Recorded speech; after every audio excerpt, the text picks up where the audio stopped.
right, John 21. This is it. We've been in John since the beginning of time. No, it's been a while. Been going through the book of John. All right, talking about just falling in love with Jesus more and more, and this is the wrap-up tonight. So John 21, after Jesus appeared again to his disciples by the Sea of Galilee, it happened this way. Simon Peter, Thomas, also known as Didymus, Nathanael from Cana in Galilee, the sons of Zebedee, and two other disciples were together. "I'm going out to fish," Simon Peter told them, and they said, "We'll go with you."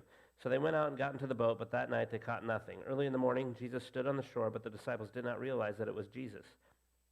He called out to them, "Friends, haven't you any fish?" "No," they answered. He said, "Throw your net on the right side of the boat, and you will find some." When they did, they were unable to haul the net in because of the large number of fish. And the disciple whom Jesus loved said to Peter, "It is the Lord." As soon as Simon Peter heard him say, "It is the Lord," he wrapped his outer garment around him, for he had taken it off, and jumped into the water. The other disciples followed in the boat, towing the net full of fish, for they were not far from the shore, about 100 yards. When they landed, they saw a fire of burning coals there with the fish on it and some bread.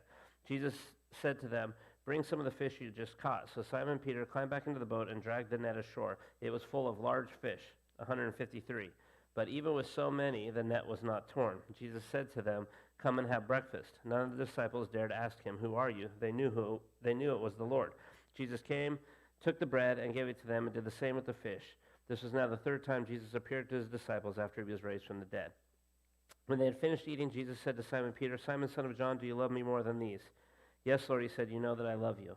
Jesus said, "Feed my lambs." Again, Jesus said, "Simon, son of John, do you love me?" He answered, "Yes, Lord, you know that I love you." Jesus said, "Take care of my sheep." The third time he said to him, "Simon, son of John, do you love me?" Peter was hurt because Jesus asked him the third time, "Do you love me?" He said, "Lord, you know all things. You know that I love you." Jesus said, "Feed my sheep. Very truly I tell you, when you were younger, you dressed yourself and went where you wanted. But when you are old, you will stretch out your hands, and someone else will dress you and lead you where you do not want to go." Jesus said this to indicate the kind of death by which Peter would glorify God. Then he said to him, "Follow me." Peter turned and saw the disciple whom Jesus loved was following them. This was the one who had leaned back against Jesus at supper and said, "Lord, who is going to betray you?" When Peter saw him, he asked, "Lord, what about him?" Jesus answered, "If I want him to remain alive until I return, what is that to you? You must follow me." Because of this, the rumor spread among the believers that this disciple would not die, but Jesus did not say that he would not die. He only said, "If I want him to remain alive until I return, what is that to you?"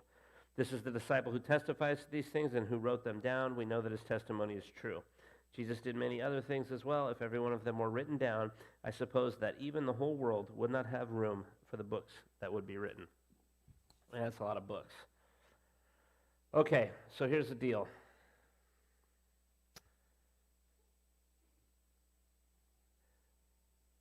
Tonight we're going to talk about failure, because that's always a good subject.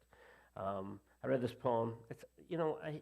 I have a hard time when somebody calls something a poem, but it doesn't rhyme. Okay, I'm just saying, that's just my own thing. But this is what it says. "If you never felt pain, then how would you know that I'm a healer? If you never went through difficulty, then how would you know that I'm a deliverer? If you never had a trial, how would you call yourself an overcomer? If you never felt sadness, how would you know that I'm a comforter? If you never made a mistake, how would you know that I'm forgiving? If you were never in trouble, how would you know that I come to your rescue? If you were never broken, then how could you know that I can make you whole? If you never had a problem, how would you know that I could solve them? If you never had any suffering, then how would you know what I went through? If you never went through the fire, then how would you become pure? If I gave you all things, how would you appreciate them? If I never corrected you, how would you know that I love you? If you had all power, then how would you learn to depend on me? If your life was perfect, then what would you need me for? And that's kind of the line that I like it. If your life was perfect, then what would you need me for? Like I said, we're going to talk about failure today because guess what? None of us are perfect, right? And this section that we read, especially the second section, is the reinstatement of Peter or the restoration of Peter, depending on how you look at it. But that reinstatement and that restoration doesn't lie on Peter. It lies fully on Jesus. Peter was in charge of his own failure, just as we're in charge of our own failures. And Christ is in charge of the restoration, of the reinstatement of us and of Peter's. And so I love this story because it has the ability to bring a lot of hope to our lives, and I want to hit from a different kind of angle so that we can look at it. Because I read this quote. It says, "Failure is an event, not a destiny." okay? Failure is just something that happens. It doesn't have to be the entirety of our life. And the good news is that, that's good news, because sooner or later we all fail. And if we really were honest, we fail over and over and over again. So as Peter's story will abundantly show us, failure doesn't have to ruin us. It doesn't have to destroy us. It doesn't have to, it doesn't mean that you've blown everything. It means we all have lessons that we're going to continue to learn. It doesn't make you a permanent loser, okay? When you fail, you're not the worst person in the world. It just means maybe you're not as smart as you thought you were. It doesn't mean you should give up. It means a greater dependence on the Lord to show you the next steps, right? It doesn't mean that God's abandoned you. It means that he has a better plan that he's leading you into.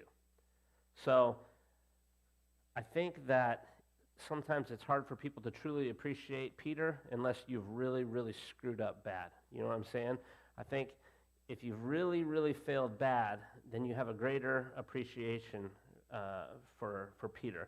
If you feel like you've only failed in small things, or if you're constantly comparing how your failures are not as bad as other people's failures, then I don't think you can appreciate this story as much. But if we come to the realization that whatever failure we have, whatever sin issue, sin thing that we had is the failure, and it's just as big as what Peter did, because really it's all the same. It's all separation from God.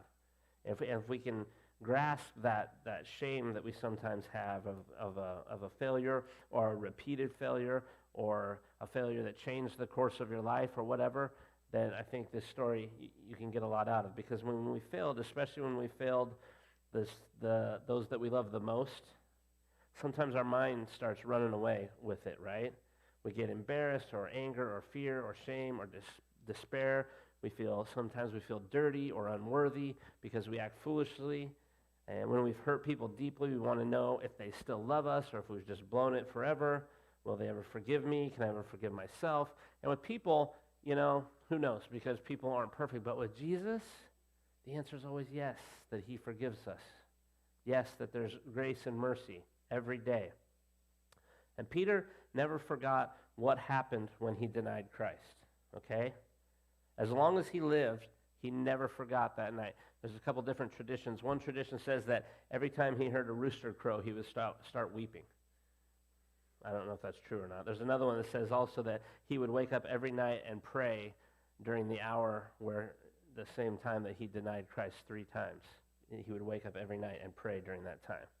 So we're going to look at how Jesus restores Peter, and the answer comes, there's 5 different things he does. So the first thing that Jesus does is he sends for Peter, okay? And this is really great. In Mark 16, verse 7, Jesus says, but go tell let me back up.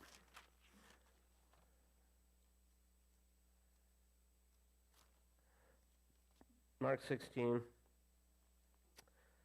says, go tell his disciples and Peter, he is going ahead of you into Galilee. There you will see him just as he told you, okay? So he says, go tell Jesus' disciples and Peter. Like, Peter's not one of Jesus' disciples at that point almost. And I think that denial, in the disciples' mind at least, separated him. And probably in Peter's mind too, separated him. Like, he wasn't the follower of Christ that he said he was. Like, disciple means a learner or a student or a follower of someone, right? So he's kind of this separated. And no doubt, I'm guessing he wondered to himself, like, what is my status now? Who am I now? For 3 years, he was one thing. And then on one night, now he's not really, rubber didn't meet the road right there. You know what I'm saying? Am I a traitor, or am I still a disciple? Am I a failure, or did I fail?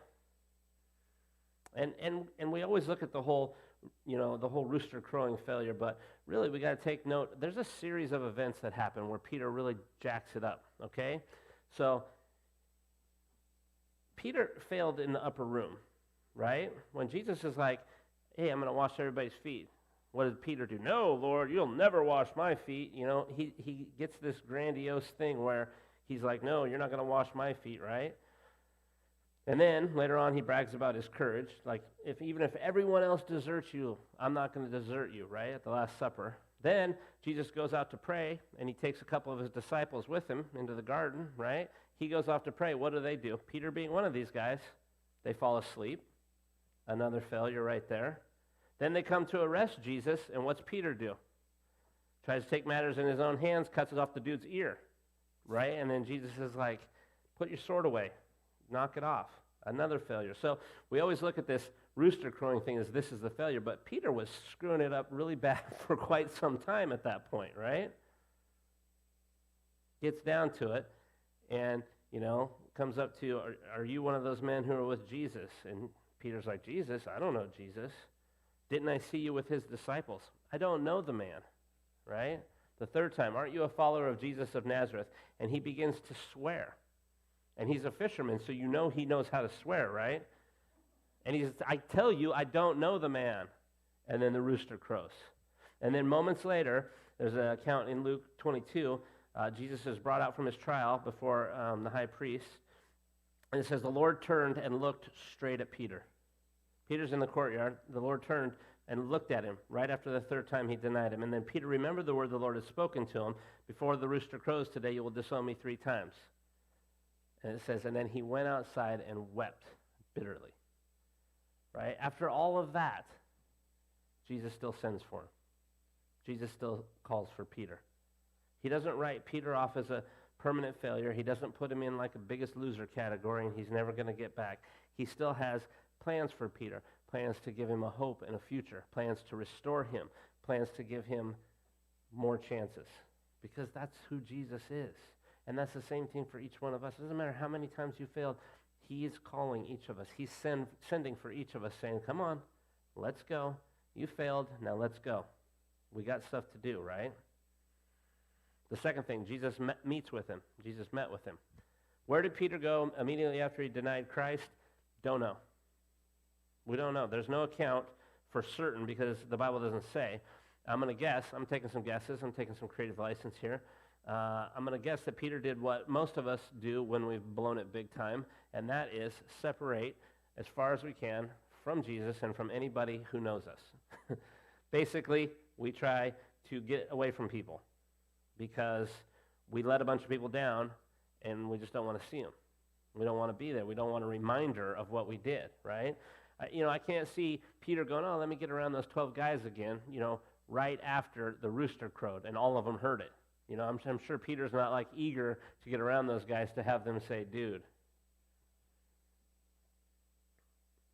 See, the thing is, though, sin separates us from God. And sin separates us from God's people as well. Sin isolates us.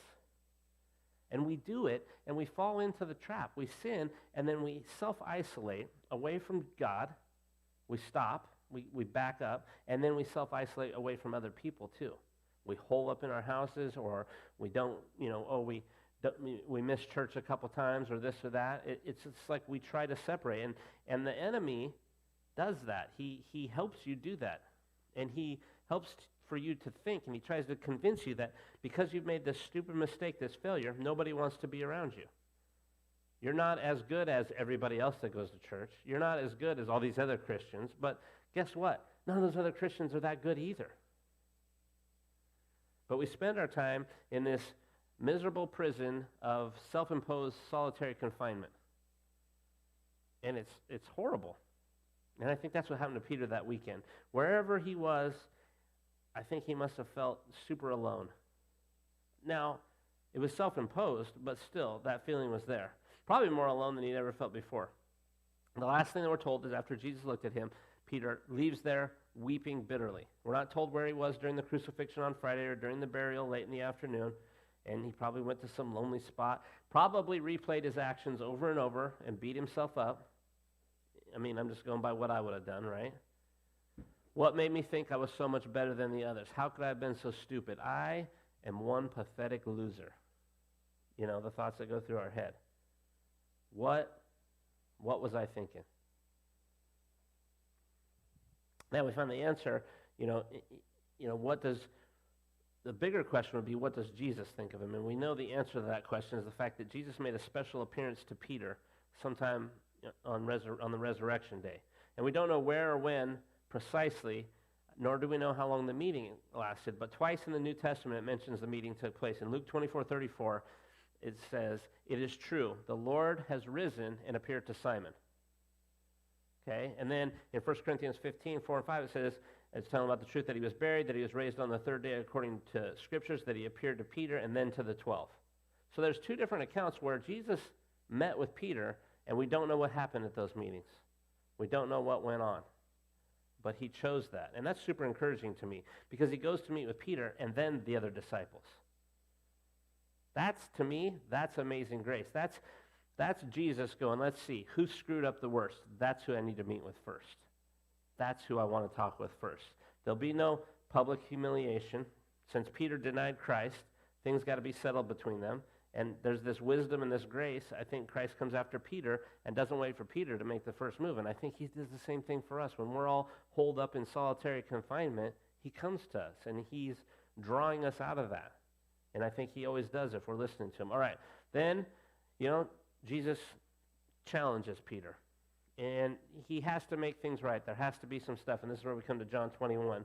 So it's evening on the Sea of Galilee, not long after the resurrection. Peter decides to go fishing, and 6 other disciples go with him, and they catch nothing, right? We just read all this. In the morning, some dude calls from the shore, telling them to put their nets on the other side of the boat, and they'll catch fish. They end up with so many fish, they can't haul the net in because it's so full of fish. When he realizes it's Jesus, Peter Forrest Gumps it, right? Right off the boat, just headed straight over like Jesus is Lieutenant Dan. You know what I'm saying? Anybody ever see Forrest Gump? Okay, it's a great movie. All right, swimming for shore. Turns out that Peter and the other disciples caught 153 fish simply by obeying the word of Christ. Now, I'm not going to spend a ton of time with this, but if you ever want to look up some crazy, crazy stuff, just look up what the 153 fish mean.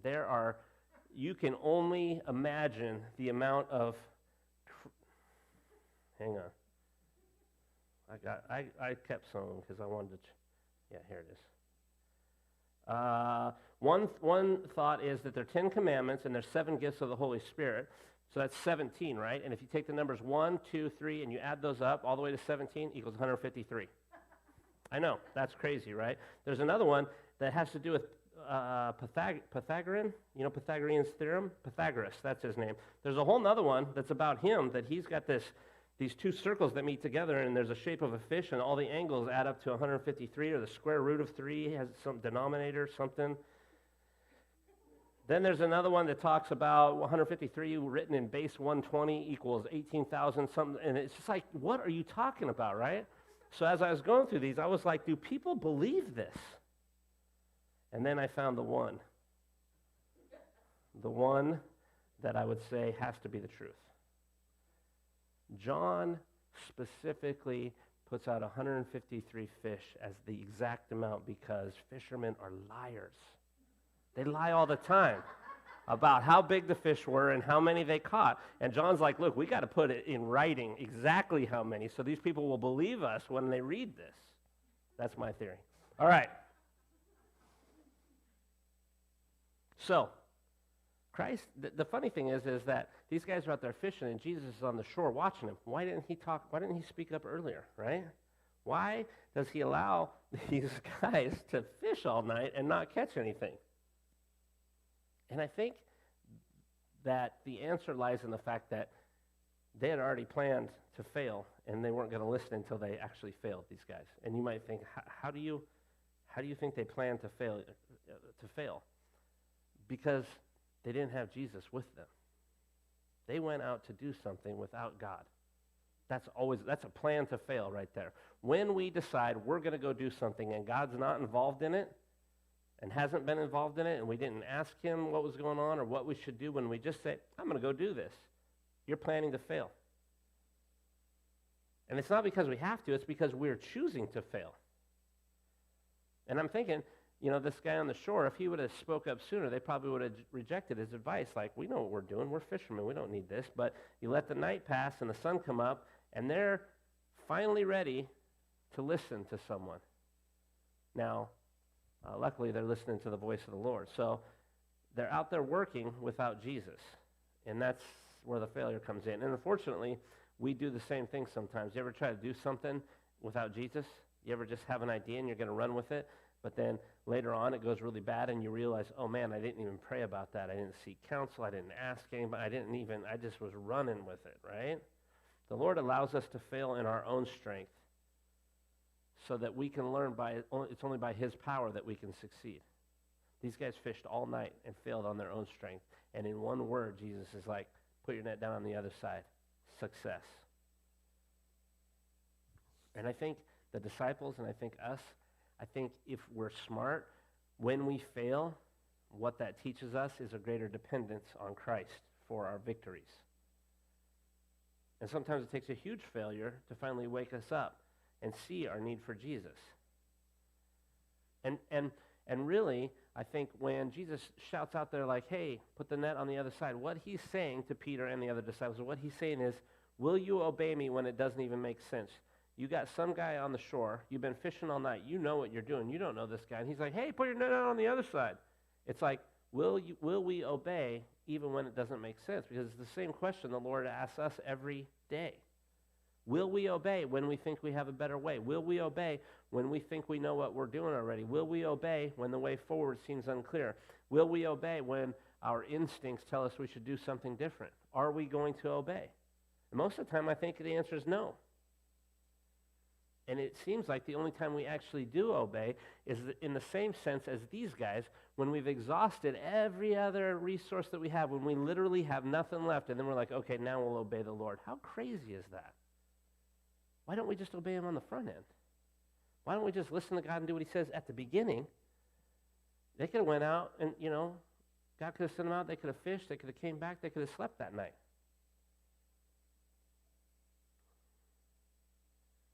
I think most of the time we use Jesus as a last resort. So we're always failing and then asking him to pick up the pieces. But if we start on the front end like, Jesus, what do you want us to do? And just go that route instead of the other way around.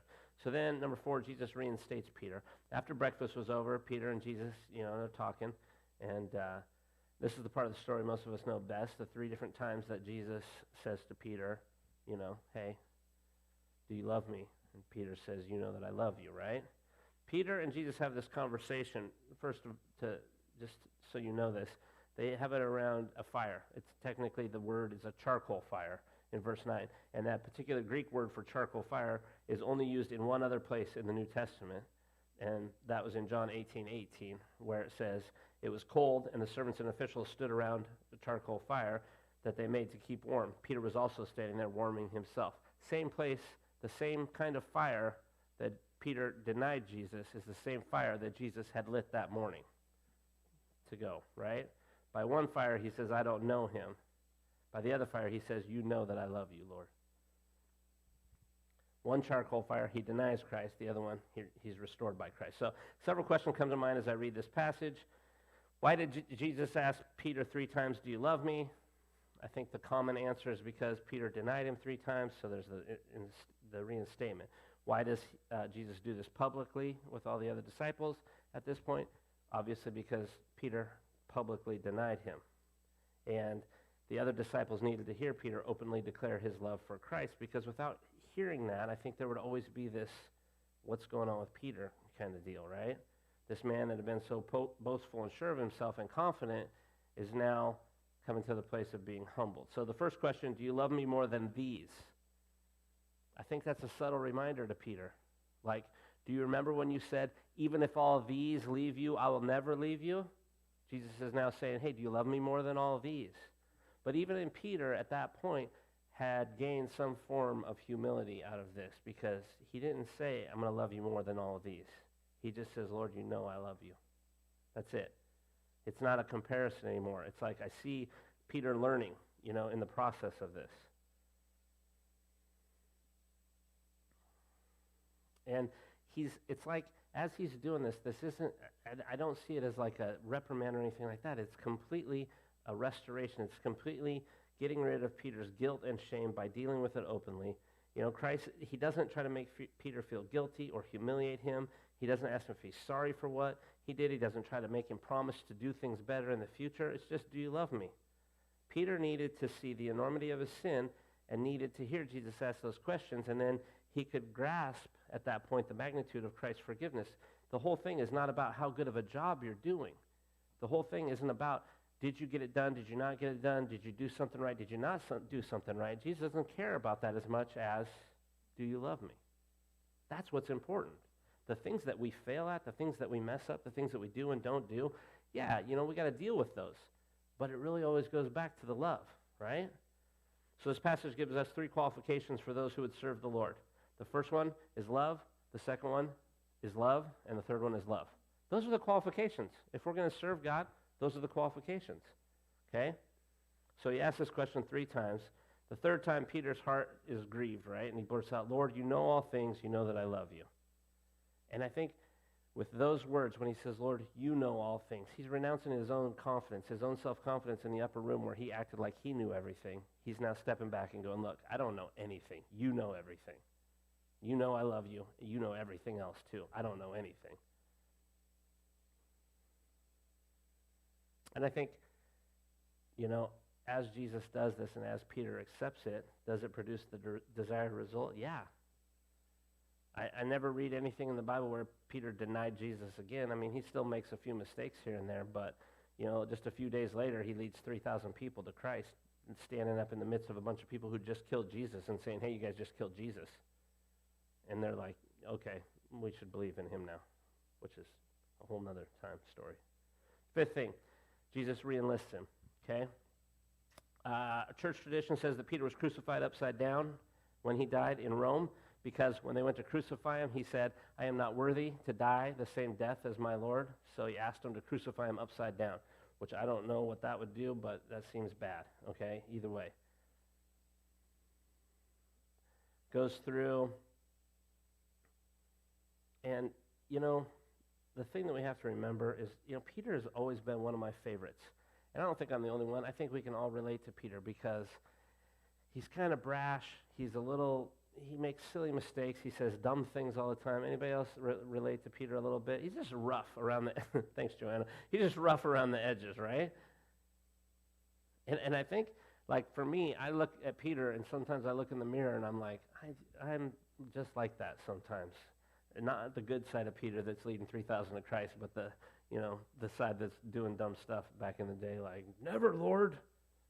That's never going to happen. It's like, I think we love Peter because we can see ourselves in the story. But even if you've never thought that, his story is our story every time we fail. For all of us, the process of Christian growth is, it's lifelong, right? We're always growing. Sometimes it's painful. There's ups and downs. And Peter, whose name is the Rock, often seems very unrock-like. You know what I'm saying? So when I look at myself and I'm like, Dale, the Christian or the pastor, sometimes I feel very un-Christian or un-pastor-like because of my failings and different things. But Jesus never gave up on him, which means he's never going to give up on me. And that's kind of the final irony of Peter and of us, that Jesus believed in Peter more than Peter believed in himself, and Jesus believes in us more than we believe in ourselves most of the time. The real hero of Peter's story isn't Peter, it's Jesus, right? That's why I think John 21 is in the Bible, so that everybody who is like Peter, who relates to Peter, would know that even though we're going to fail and we're going to fall over and over again, by God's grace we can keep getting back up. By God's grace we can keep moving forward in the direction that he gives us to move. So I'm sure that if you haven't heard before, there's a lot of talk, like when you get to heaven, to the gates, right? Peter's going to be there at the gate. That's not biblical, so I don't know if that's actually going to happen. But it would be appropriate if he was there, because if anybody would understand, the grace and forgiveness needed to get in, it's Peter. So I'm kind of hoping he is there, because then I'd be like, look, dude, really? You're going to judge me because the whole rooster thing? No, just kidding. Just remember this. Remember, you're going to fail. Remember, Peter failed. But also, remember what Jesus did for Peter, because that's the same thing he wants to do for us. He wants to restore us every time. He wants to reinstate us to whatever it is that, the mission that he's put before us to do, and he wants to continue to walk with us in that. Even as we continue to fail, he's right there to pick us up every time. All right, let's pray. God, you're good to us. Thanks for tonight. Thank you for Peter and this example before us, Lord. I pray that, Lord, as we fail, I pray that we would be even more aware of your loving kindness. We would have an even greater awareness of your grace and your mercy and your forgiveness and all the things that you continually pour out on us. God, I pray that as we walk through this life and as the different times we mess up, I pray that those things would just draw us closer and closer to you. Jesus, we want to be with you. We want to walk with you.